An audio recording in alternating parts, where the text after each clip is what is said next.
Hi guys, Matthew Lippert back here with another video. I'm going to do a woodworking video here today. I had to take my hat off because with the sun out here, it doesn't matter if I try and do this under the canopy or out here, it just gives shadows. I got to take my hat off and you know, I don't normally wear hats, but then when I'm out here in the hot sun and 100 and something degrees and it keeps the sweat out of my eyes. But I had to take it off so you can see me clearly. Hey, what I'm going to do here today is I've got this cabinet door. I'm going to show you here in a little bit. It belongs to a friend of mine. He was moving his bed and the footboard, and as he moved this thing, I guess it'd come open, and anyway, it just ripped it right off and broke a piece of it. So I'm going to try to put this thing back together and make this thing to where it looks decent, and it's not going to look original. It's going to be different, but just try to make it salvageable, and we're going to go from there. But I'll get this camera turned around here in just a second. But go ahead and smash that subscribe button, will you? Hit that like button. Share this video. Let's build this thing together. At the time of this video, I'm up a little over 760 subscribers. I'm getting close to that 1,000 mark. So I appreciate your help. If you're an existing subscriber, I appreciate you tuning back in. If you're a brand new viewer, never viewed my channel before, I really appreciate you guys tuning in. But hit that subscribe button and that like button, will you? Let me go ahead and turn this camera around and let's go ahead and get started. Okay, here's this cabinet door. You can see where it got just pulled right apart here. All the 1, 2, 3, 4, 5. Looks like 6 screws got pulled right out. I didn't look at the hinge, probably the piano hinge, but it just ripped it right out. It's just particle board with looks like an oak veneer. I went and tried to match up the stain as much as I could. Closest I can come to this is red mahogany, so I'm going to stain that with red mahogany. But what I'm going to do is I went and I got this piece of red oak here, and it's 3/4 of an inch. So I'm going to put that in here. Basically, it's going to be in here like this. So I'm going to cut this back the width of this piece of oak, and I'm going to cut this back here, not all the way through. I'm going to cut it and leave a little bit here, and it's going to be the thickness of this. So basically, this is going to fit in here just like that, back in behind this side of veneer. And then I'm going to glue it in there really good. Just put a ton of glue in there and put a bunch of clamps on it and glue that thing fast. And then I'm going to try to stain it to get it to match. So what I did first is I took this piece here. I've got this thing where it's just slightly beyond or slightly below that because it seems to cut a little slightly higher anyway. So I'm going to go ahead and set this off to the side. Go ahead and get my fence here.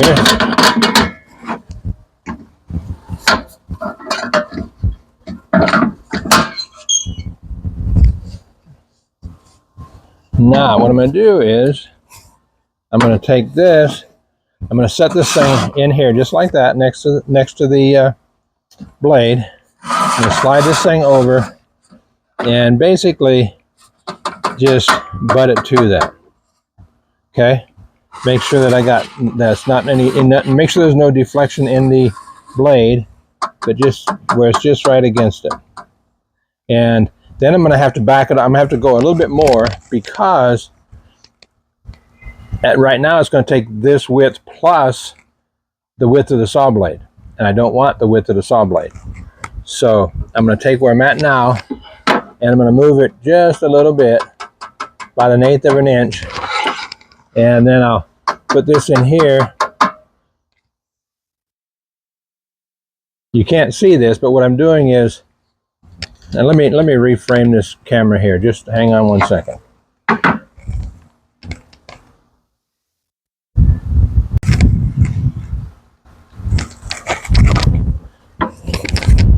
So before I latch this down, I'm putting this out here to make sure it's right on the edge. And I want to go a little bit extra because I can always sand it off. If I end up not going far enough, then that's going to be too short and I'm in trouble there too. So I'd rather have to sand some off than not. So I want to go just, maybe a 32nd of an inch beyond the edge of the blade.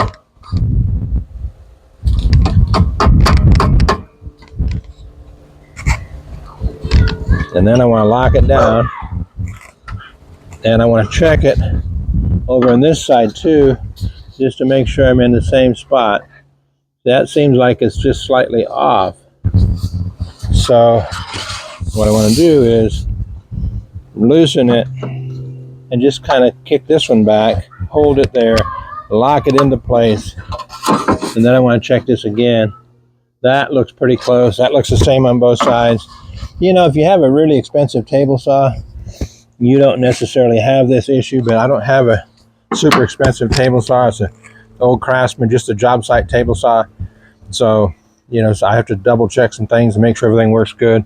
So now what I'm going to do is I'm going to take this piece and no, that's not going to work either because I have these things here. All right, let me rethink some things here. I'm going to have to raise this up somehow to support this.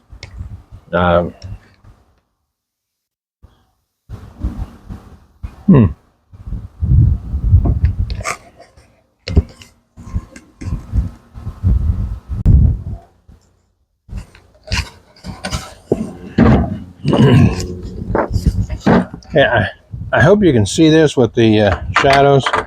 But what I'm going to do is, since I've got these ribs on here, I have to raise the saw blade up.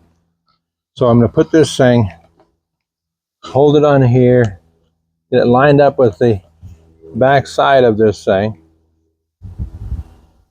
And I'm going to put a couple of knife marks on here. Just something that I can see it, you know. And then, let me move the camera.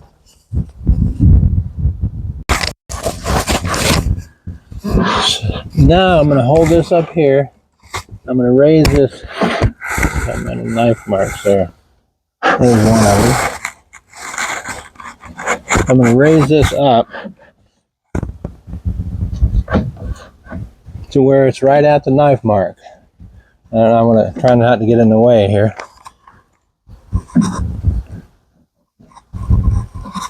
And that's right at the knife mark. And that's how I'll cut it off. I'm going to hold it a little bit shy rather than,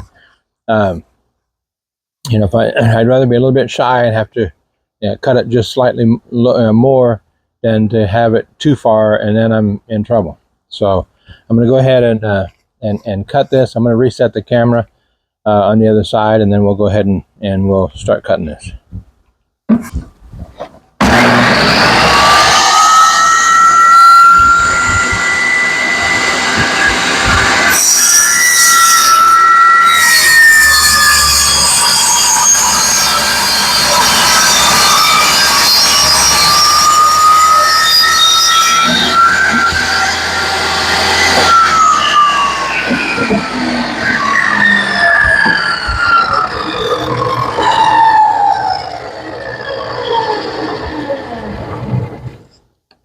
Well, that's perfect on the length of it.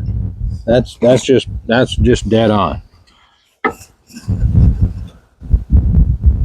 That's pretty doggone close too. So I think we're going to be good there. Now I'm basically just going to take this blade and I'm just going to gradually move the fence over, and I'm just going to cut all this off, this section here, and all I'm going to leave is just that little bit of particle board and or veneer on the other side. So I'm gonna go ahead and do this with the camera rolling, and I'll just speed that up.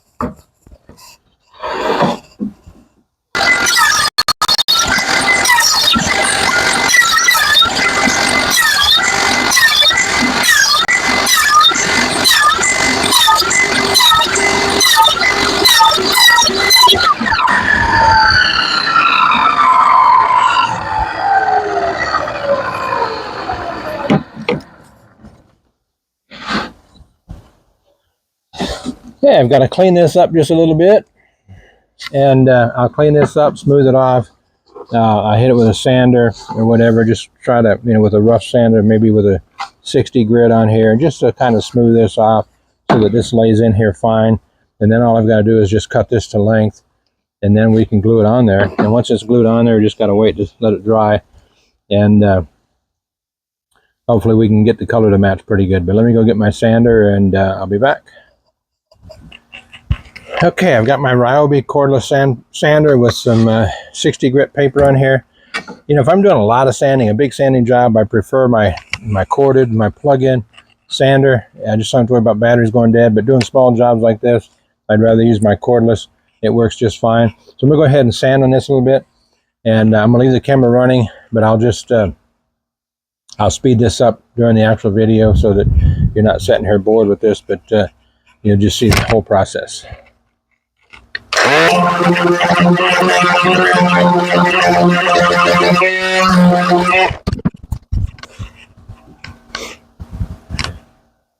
Okay, that fits on there nicely right there.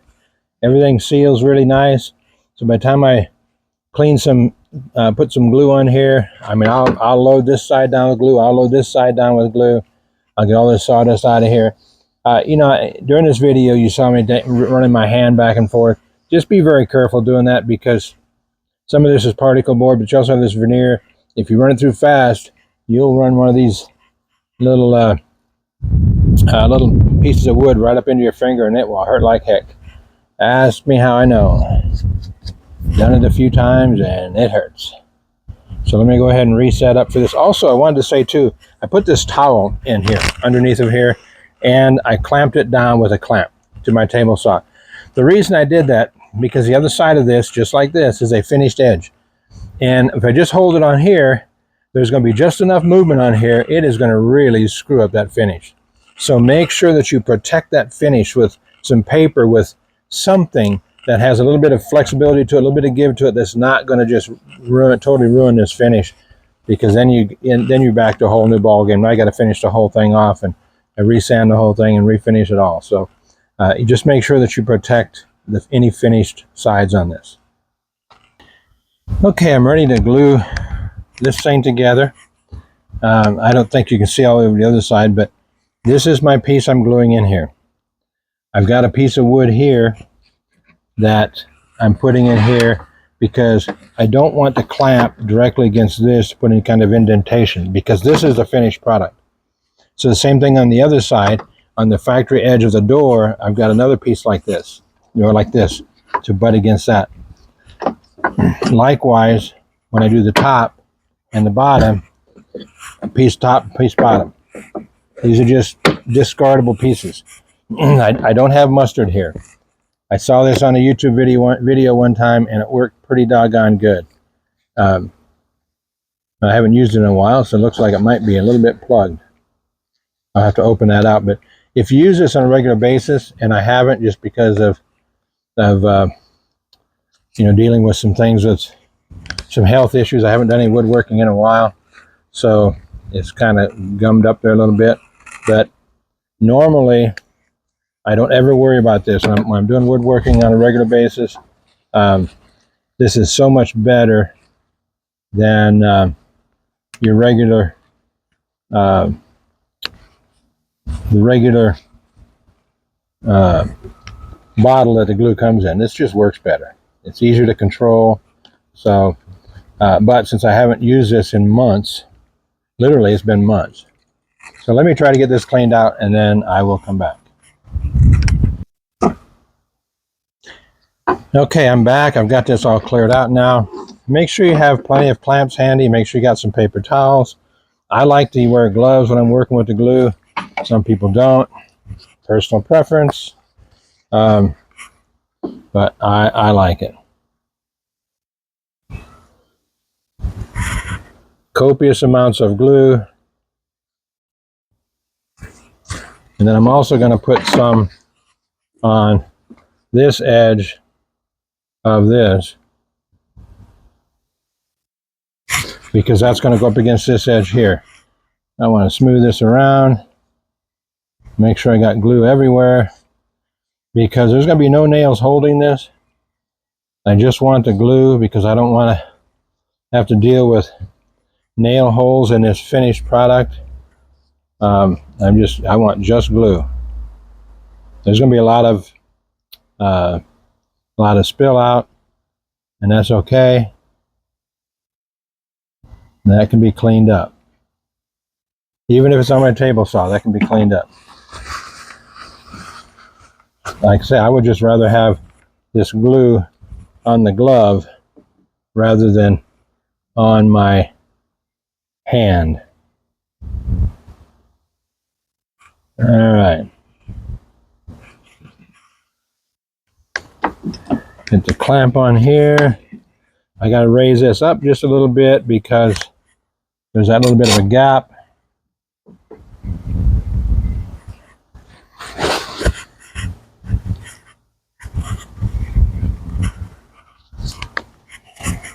I want to make sure I know which is the top and which is the bottom.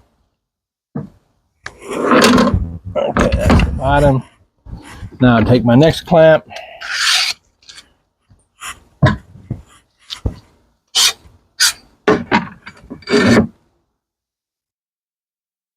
Same thing, raise this up a little bit. Tighten it down. And put the third one in. I'll get all these started before I do the other ones. And then I'll come back and tighten them all up kind of together. Now I got my little blocks here. Under there, under here.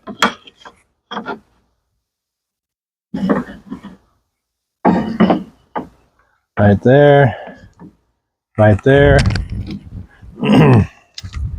I've got some smaller clamps here.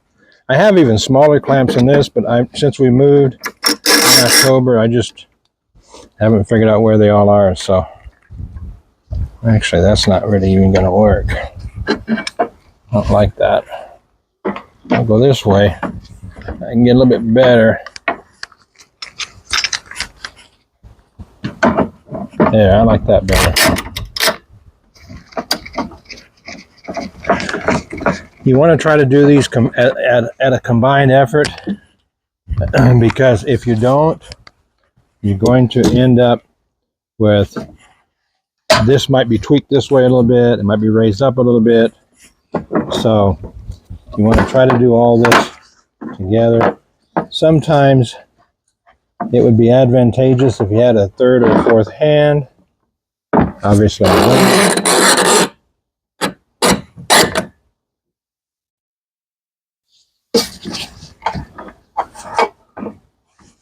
get it kind of centered in there. I like that. And then I'm going to come back over, I'm going to start tightening these three up.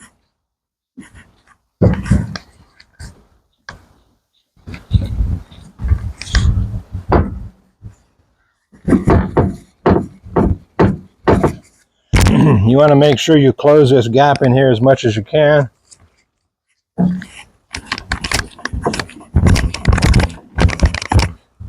Now I'm going to try to get one more in here. Won't be in quite as far as I'd like it to be, but I think it will work. In fact, I'll probably go get one more clamp and put it right here. I say it's not quite as far in as I'd like it to be, but I think it's going to work. And you want to get these things as tight as you can. You want to make sure that this is as tight as you can get it, and it pulls all that stuff together. And then as that glue dries, this thing ain't going to move. So I'm going to leave it right there for now, and I'm going to go ahead and grab one more clamp and put it right here off camera. And then I'm basically done here for a little while. Let this thing set for an hour and a half or so.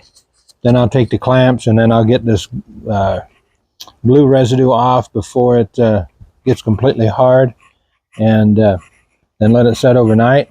And I'll probably re-clamp it and let it set overnight, solidify it really good, and then I will try to match the stain.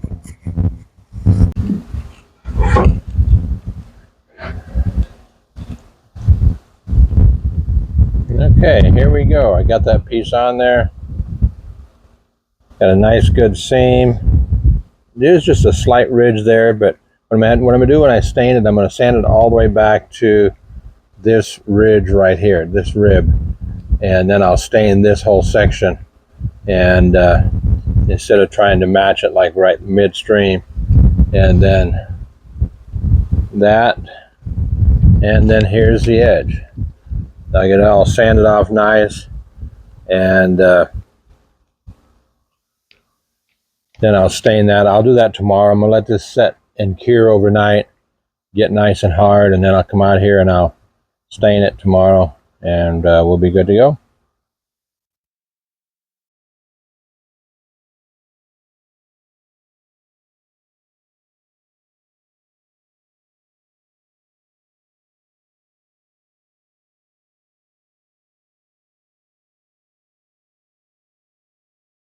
Hey guys, I'm back out here again. I'm going to work on sanding this thing off and getting it ready for stain. I've got a 60 grit sandpaper on here. Then I'm going to follow it up with 120 grit, then 220 grit, and then 400 grit. I get a nice good finish. Again, I mentioned this yesterday. I put a blanket, something under here to protect it, because again, if I was refinishing the whole thing, I wouldn't worry about it. But I don't want to totally screw up that finish right there. I'm going to leave that intact. So I'm going to protect it, because this thing will move around a little bit. Even if you have it set on this table and you have it clamped down, it's still gonna jar it because of the momentum of the sander. With the 60 grit, the 60 and the 120, I'm just going to try and keep just to the new piece of wood. Get to the 220 and the 400, then I'm going to come all the way over right to the edge here, and so I'll stain from there over, and hopefully that'll be a little bit more a better transition, because I think if I just try to stain this, there's just no way it's going to match. So I think by having it here, it's going to blend a little bit better. That's my goal. So I'm going to go ahead and leave the video running while I'm doing this, and then when I'm not talking, I'll just speed it up so you can see what's going on, but I'm not sitting here by the time I'm done with a hour and a half long video. But let's go ahead and get started.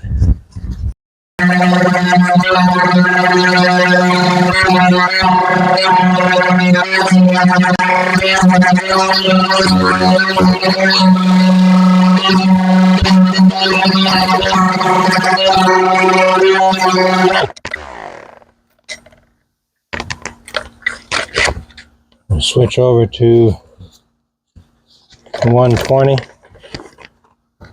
These I won't go too long on.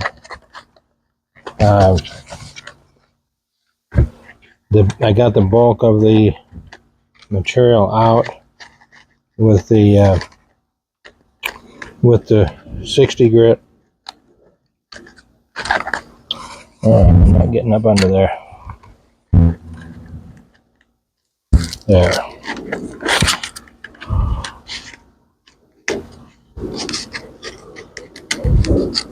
This cordless sander is nice. It's just not the easiest to work with sometimes.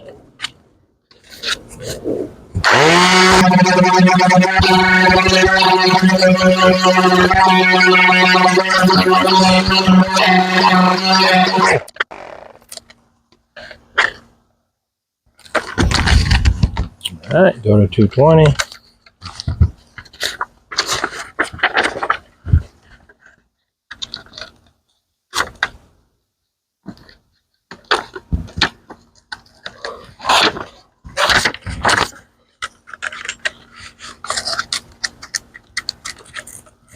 The thing I'm really trying to be careful of is, this is veneer. This is real wood, but this is veneer. If I'm not careful, I'm going to go all the way through the veneer into the particle board, and then I'm in trouble. So I want to try to keep this veneer just basically roughing up a little bit, so it'll take stain, and then I'll match this section.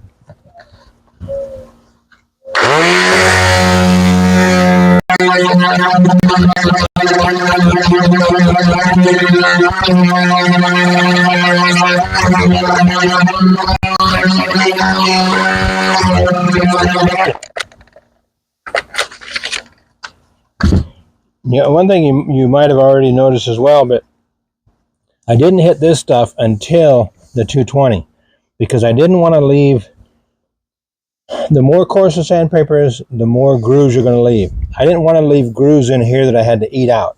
The real wood, I don't mind, because real wood, you can cut it as deep as you want. It's real wood. But if I go through that veneer, I know I've said that before, but I just can't express that enough. If you go through that veneer into the particle board, you're in trouble, because now you lose your wood grain, you lose everything else. So I don't want to be in that situation. Ask me how I know that. Been there, done that. Had to go back and fix it, and it's a job. Basically, I want to have this smooth in through here, and I'm gonna just finish sanding with a 400, and we'll be good.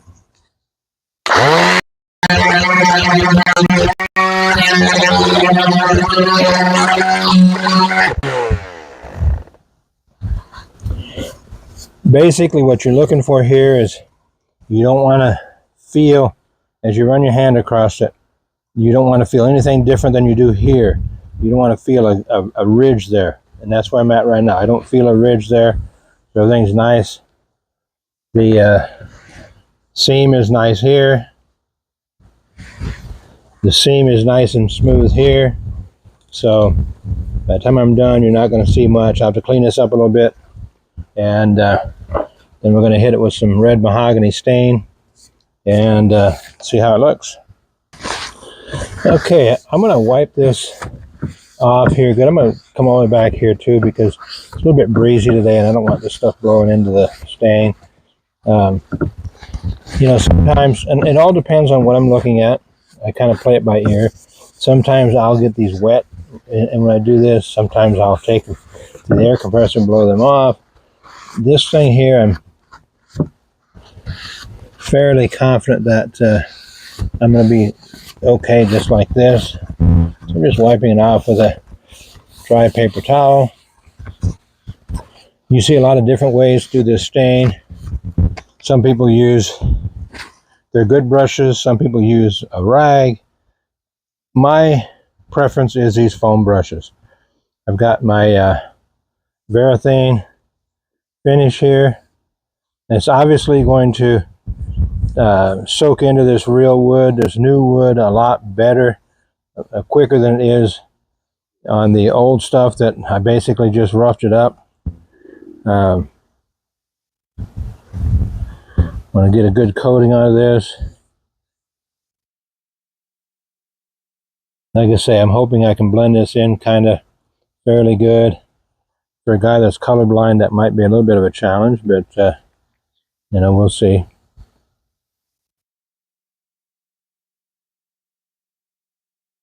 That's a downfall to being colorblind.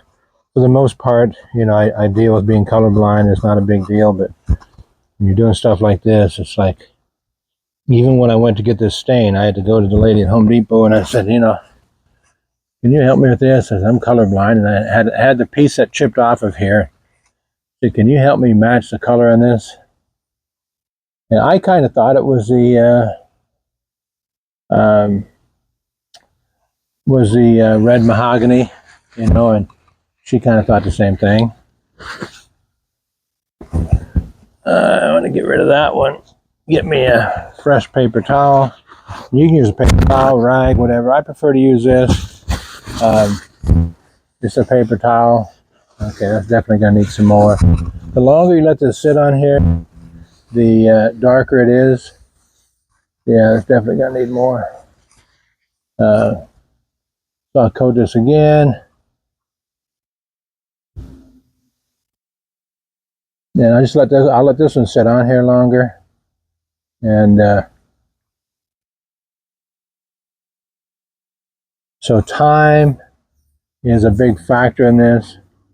The longer you let it sit there and soak in, the darker it's going to be. The quicker you wipe it off, the lighter it's going to be.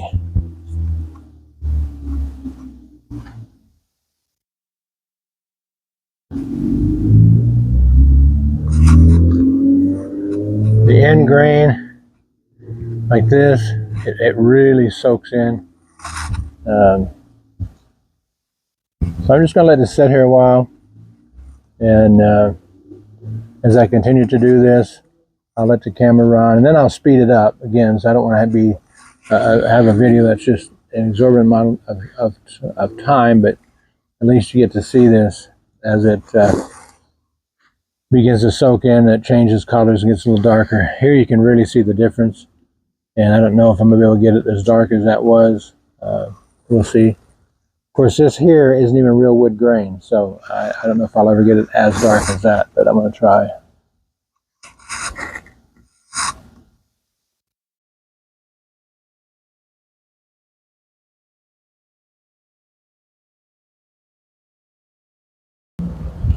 Okay, I've got this piece all together. I'm still working on the color of it, trying to get the color right, and I knew that was going to be the biggest challenge. And you know, I could go on here forever trying to do that, and I'm not going to, because ultimately the essence of the video was just fixing the door, which I've done that. I've fixed the door, and it's sitting on my Blackstone right now. So the door itself is fixed. I just got to mess with the color on it right now and try and get the color right. But anyway, there's the door being fixed. So if you have any questions on this thing, you know, go ahead and leave it in the comment section, and I'll respond back as appropriate.